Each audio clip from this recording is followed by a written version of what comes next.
नमस्कार, मैं रिपोर्टर बाबा शशिकांत आपका हार्दिक स्वागत करता हूं। हमारे खास कार्यक्रम में आपका अभिनंदन है।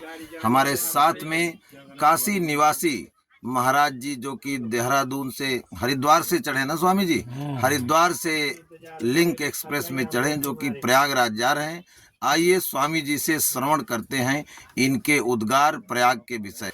स्वामी जी, आपका बहुत बहुत स्वागत है। हरिओम। ओम ब्रह्मार्पणमस्तु। हरिओम।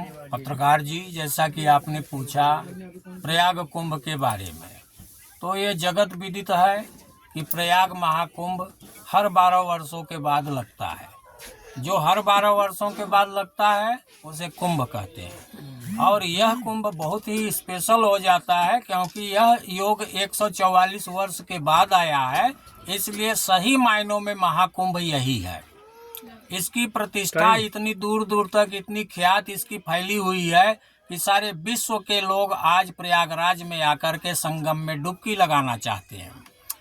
प्रयागराज संगम की महिमा का वर्णन ऐसा कोई ग्रंथ नहीं है जिसमें न किया गया हो। वैदिक परंपराओं से, वैदिक काल के ग्रंथ से लेके और रामायण में तो इसकी भरमार है प्रचुरता से। तुलसीदास जी के द्वारा और वाल्मीकि जी के द्वारा भी इसका वर्णन किया गया है।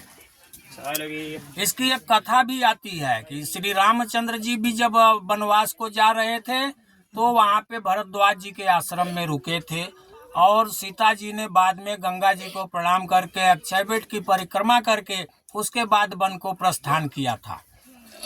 लेकिन जब उनका पीछा करते हुए भरत जी रामचंद्र जी को वापस लाने के लिए प्रयागराज पहुंचे, उस समय का जो वर्णन है प्रयागराज का, उसका सृष्टि में आज तक कहीं सटीक वर्णन न कोई कवि कर पाया, न कोई लेखक कर पाया। वहां पे वाल्मीकि जी कहते हैं कि महाराज श्री भारद्वाज जी ने वहां संपूर्ण सृष्टि के देवताओं को एक आचमन के द्वारा आवाहित किया। उन्होंने अपनी तपस्थली यज्ञ वेदी पे आचमन करके सबसे पहले विश्वकर्मा को आमंत्रित किया। विश्वकर्मा के बाद उन्होंने सभी नदियों को आमंत्रित किया। उसके बाद उन्होंने चैत्ररथ और कुबेर के वनों को आमंत्रित किया।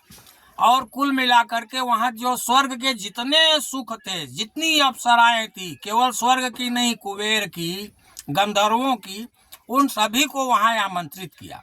और उसका वर्णन वाल्मीकि जी ने इतने विशद रूप में किया है कि उस संगम की महिमा वहाँ से प्रकट होती है कि जब सारे तीर्थ, सारी नदियाँ वहाँ पे उपस्थित हुई, भरद्वाज जी के सामने हाथ जोड़ के खड़ी हो गई। हमें आदेश करिए महात्मा, किस लिए बुलाया है?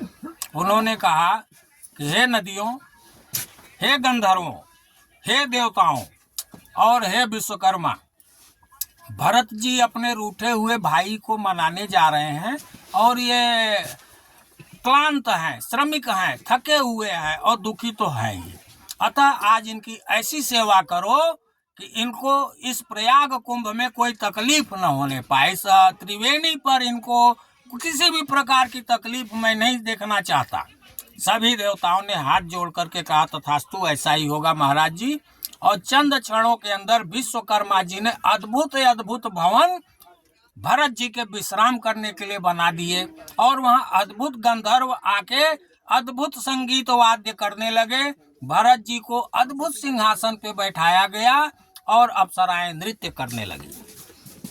चूंकि भरत जी के साथ कई अक्षौहिणी सेना भी थी, सेना में एक एक आदमी को भरद्वाज ऋषि जी ने जिन सेवकों को बुलाया था, जो दिव्य सेवक थे, वो सब एक एक जो जिस पद के लायक था, मंत्रियों के लिए अलग, माताओं के लिए अलग, अमात्यों के लिए अलग, चैत्र की व्यवस्था की। चैत्र कहते हैं महल को, यानी सबको अलग अलग महल दिया।